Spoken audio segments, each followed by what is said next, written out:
अस्सलाम वालेकुम, welcome to my YouTube channel bio scholarship journey. बात करेंगे वो है France excellence Eiffel scholarship programme. इस स्कॉलरशिप का आपने नाम बहुत सी वीडियोस में सुना होगा और ये भी सुना होगा कि इसके पैसे कितने मिलते हैं और एक्सेट्रा एक्सेट्रा ये सारी चीज़ें। लेकिन इसके प्री रेक्विजिट्स के बारे में आप लोगों को पता होना चाहिए कि इसके प्री रेक्विजिट्स क्या हैं, मतलब क्या चीज़ें हैं जो रिक्वायर्ड हैं ताकि आप इसमें अप्लाई कर सकते हो। पहले तो इसका एप्लीकेशन पीरियड जो 2026 के लिए है वो अक्टूबर 2025 के अंदर ओपन हो जाएगा, यानी नेक्स्ट मंथ। दूसरा, इसके अंदर जो ये वाली स्कॉलरशिप होती है ये पीएचडी और मास्टर दोनों के लिए रिकमेंडेड होती है।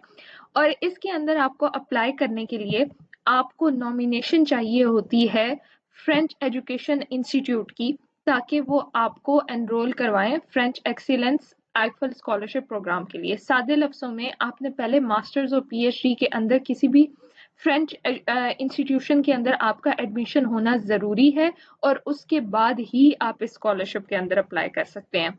पहली बात। दूसरी बात ये है कि जब आप मास्टर्स के लिए इन यूनिवर्सिटीज़ में अप्लाई करते हो तो हर यूनिवर्सिटी की एप्लीकेशन फ़ीस है और उसका टाइम पीरियड डिफरेंट जो है वो टाइम पीरियड्स पे होता है। अगर तो आपको किसी भी यूनिवर्सिटी में एडमिशन मिल गया है तो उसके बाद वो यूनिवर्सिटी, वो इंस्टीट्यूशन जो होगा वो आपको पार्टिसिपेट करवाएगा इस आईफल स्कॉलरशिप प्रोग्राम में और उसके बाद जो है आपका मतलब पॉजिटिव रिस्पॉन्स आएगा या नेगेटिव रिस्पॉन्स आएगा। अब तो अगर तो आपने मास्टर्स में अप्लाई करना है तो सिंपल आपने फ्रेंच यूनिवर्सिटीज़ का नाम लिखना है, फ्रेंच यूनिवर्सिटीज़, और उनकी आपने डेट देख लेनी है कि उसके मास्टर्स का क्या तरीका है, वो आपको यहाँ पे मिल जाएगा, यूनिवर्सिटी का नाम और सब कुछ। लेकिन अगर हम बात करते हैं पीएचडी की और पीएचडी पोजीशंस की, तो पीएचडी पोजीशंस यहाँ पे उस तरह से एडमिशन नहीं होता कि यूनिवर्सिटी जो है उसका ये टाइम पीरियड है और ये टाइम फ्रेम है और उसके अंदर वो आपको स्कॉलरशिप ऑफर करेगी, ऐसा नहीं है। फ्रांस के लिए एक वेबसाइट होती है जिसे कहते हैं doctoratecampusfrance.org PhD ऑफर्स। इसके अंदर आपका कोई भी जो सब्जेक्ट है वो आप डालते हो और उस सब्जेक्ट से रिलेटेड डिफरेंट प्रोजेक्ट्स आ जाते हैं। फॉर एग्जांपल ये पहले वाला है, that is the post translation modification of the proteins. इसको जब आप सिलेक्ट करोगे और इस पे आपने अप्लाई करना है, अगर तो एप्लीकेशन के बाद आप सिलेक्ट हो जाते हो, यानी ये वाला जो थीसिस का सुपरवाइजर होगा ये आप लोगों को सिलेक्ट कर लेगा।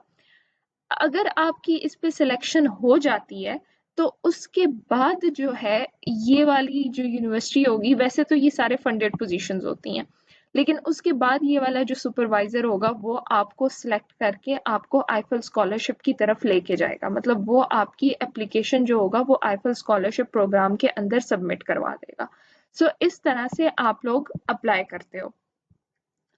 अगर आप पीएचडी के लिए स्पेशली टारगेट कर रहे हो इस आईफल स्कॉलरशिप के लिए, तो आपकी सिर्फ और सिर्फ जो गेट वे है आईफल स्कॉलरशिप के ऊपर वो ये है डॉक्टरेट कैंपस फ्रांस, और इसकी कोई स्पेसिफिक डेट नहीं होती कि आपने उस वक्त ही पीएचडी के लिए अप्लाई करना है।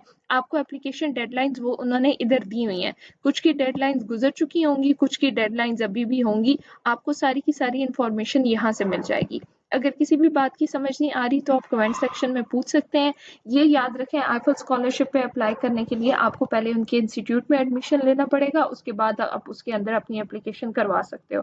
अगर आपके पास कोई भी इंस्टीट्यूट का एडमिशन लेटर नहीं है, ना ही आपके पास मास्टर्स का है, ना ही आपके पास फ्रांस का है, तो आप स्कॉलरशिप में अप्लाई नहीं कर सकते। Thank you so much for watching.